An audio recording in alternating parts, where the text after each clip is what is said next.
Good morning, children. Today we will take up various methods for the preparation of aldehydes and ketones. Let us start with the preparation of aldehydes. First very common method for the preparation of aldehydes is by the oxidation of primary alcohols. Aldehydes can be prepared by the oxidation of primary alcohols, but thus aldehydes thus formed, they may further undergo oxidation to give carboxylic acid because of the use of very strong oxidizing agents. Now, this problem can be solved if the aldehyde formed is removed, like we have obtained this aldehyde here. If this aldehyde is removed from the reaction mixture by its distillation as soon as it is formed. But again, this is only possible if the aldehyde formed has lower boiling point than the corresponding alcohol. For example, if we convert or if we oxidize propanol, which has a boiling point of 370, to propanol. Now the propanol has boiling point of 370, propanol, the aldehyde, has boiling point of 322. Here, because the boiling point of aldehyde is less than boiling point of the alcohol, we can remove the boiling point of, we can remove this aldehyde because of its low boiling point as soon as it is formed. But this method cannot be used for aldehydes whose boiling points are above 373 Kelvin. For such aldehydes, some mild oxidizing agents have to be used. Now, the various oxidizing agents which we can use in this particular case, they are Sarrett or Collins reagent. This is a complex formed by careful addition of chromium trioxide to excess of pyridine. This is the formula for the Sarrett or Collins reagent. It is chemically chromium trioxide pyridine complex. Another such reagent is Corres reagent. It consists of pyridinium chlorochromate, also known as PCC. It is obtained by mixing chromium trioxide, pyridine and HCl. This is PCC, also known as pyridinium chlorochromate. The third such reagent is PDC, that is pyridinium dichromate. This is pyridinium dichromate. This reagent is obtained by mixing pyridine, potassium dichromate and HCl in methylene chloride. Here you can say, as we have K2Cr2O7 potassium dichromate, similarly here we have pyridinium dichromate. Now, all these three reagents restrict the oxidation of primary alcohols to aldehyde stage only. Another advantage of using these reagents is that if at all carbon-carbon double bond is present in alcohol, then that bond is not oxidized. It is only the OH group which is oxidized.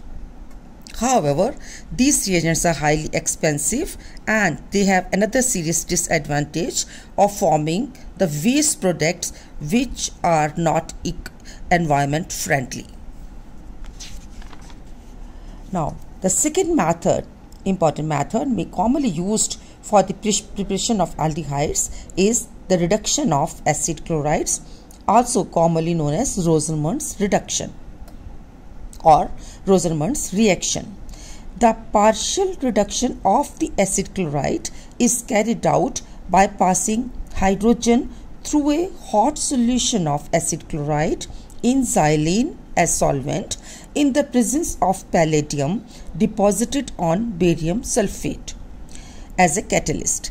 This reaction is partially poisoned by the addition of sulfur or quinoline, as this stops the further reduction of aldehydes to alcohols. Common example is reduction of acetyl chloride to acetaldehyde as shown here. We cannot prepare formaldehyde by Rosenmund reduction because formyl chloride needed as a starting material here is unstable at room temperature. Third important method for the preparation of aldehydes is from 1,3-dithiones. 1, 2, 3. So this is 1,3-dithione. Aldehydes can be prepared using 1,3-dithiones or 1,3-dicyclohexane, which is a non-aromatic heterocyclic compound containing 2 sulfurs at position 1 and 3. The sequence of reaction is as shown here. Here in the very first step we get the 1,3-dithione carbanion. This 1,3-dithione carbanion, it is obtained with N-butyl lithium. If we take N-butyl lithium, and which acts as a strong, here I like to mention here the 1,3-dithione carbanion, which is obtained in the first step by the treatment of 1,3-dithione with N-butyl lithium in tetrahydrofuran as used as a solvent, is a very good nucleophile. You can see here this carbanion, you can say this carbanion is actually a lithium salt of 1,3-dithione. This in the next step reacts as a nucleophile and adds on the alkyl halide in SN2 type of mechanism. While doing so, you can see here the R group gets substituted at the carbon flanked on either side by the 2 sulfur atoms, and we get here thioacetal as the product. In fact, this is an intermediate product which we get here. Now this thioacetal, or you can call it as alkyl 1,3-dithione. Basically, we have replaced one of the hydrogens of 1,3-dithiones with the alkyl group. So this alkyl 1,3-dithione or the thioacetal is then hydrolyzed with the mercuric salt in presence of methanol, and it results in the formation of aldehyde as the major product. Now same method can also be employed for the preparation of ketone. So now let us take up the various methods for the synthesis of ketones. The first method is same. We can prepare ketones from 1,3-dithiones. First 2 steps are same as we have seen in case of aldehyde, and we get here thioacetal or alkyl 1,3-dithione. Now instead of hydrolyzing this thioacetal or alkyl 1,3-dithione, we can treat it again with N-butyl lithium in presence of tetrahydrofuran. While doing so, again we will generate a carbanion of 1,3-dithione. Now this time it is a carbanion of alkyl 1,3-dithione. Now this again reacts as a nucleophilic agent. Now this strongly nucleophilic carbanion of alkyl 1,3-dithione attacks the second molecule of alkyl halide. Now we can take here the same alkyl halide which we have taken earlier, or we can take a different alkyl halide in this particular step. So the second hydrogen here, see, initially we had 2 hydrogens at this carbon position at position number 2 in 1,3-dithione. For the preparation of aldehydes, we have replaced one of the hydrogens with the alkyl group here, as you can see, and this compound is then hydrolyzed.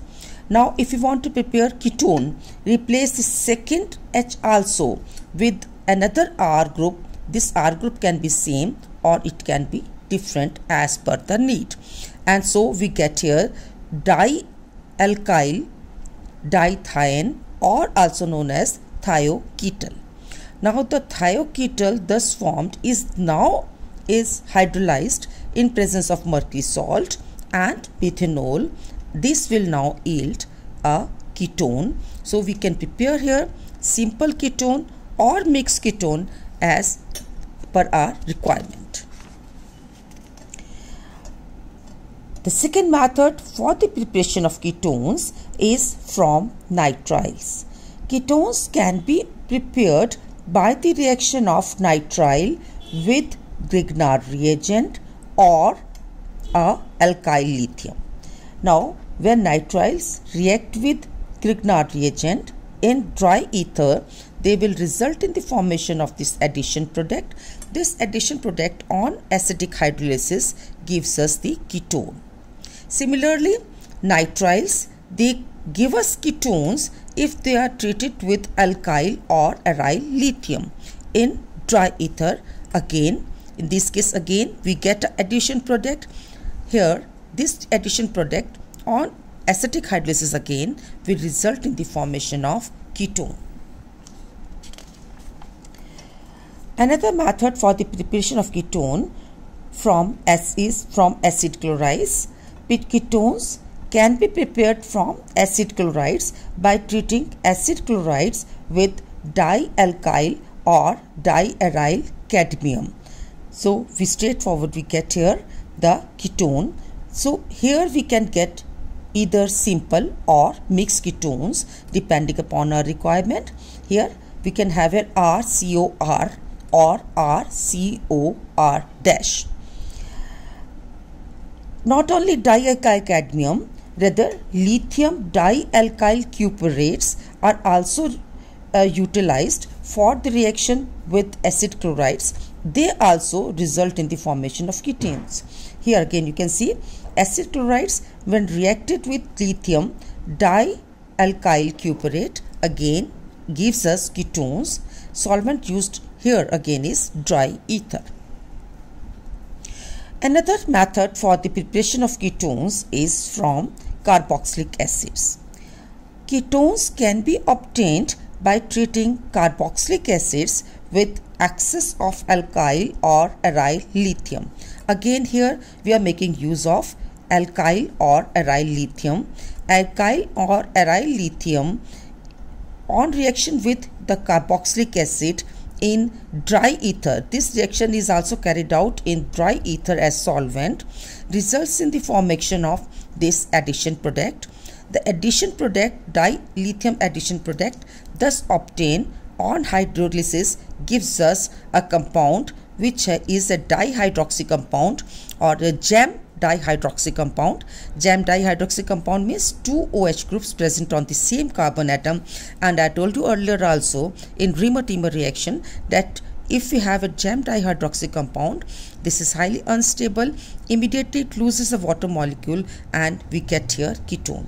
So again I tell you that ketones thus prepared can be simple ketones, that is we can have here both the R groups same, or mixed ketones, that is these two R groups can be different. This you can choose the alkyl lithium or aryl lithium of your choice.